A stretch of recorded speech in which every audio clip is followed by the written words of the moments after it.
Hello Chosen Ones! In this video, I'm going to show you how to activate the bridge in Witchspire.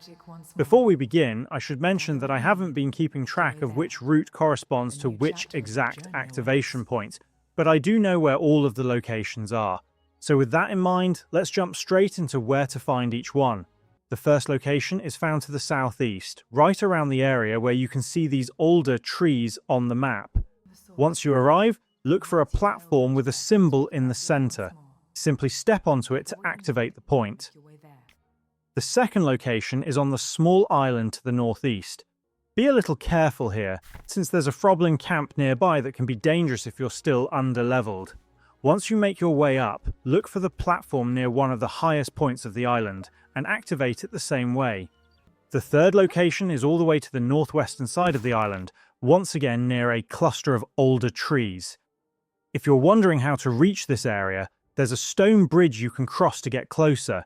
From there, head downward slightly and you'll find a cave entrance that leads directly to this location.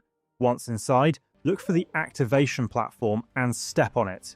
After activating all 3 points, the bridge will fully activate.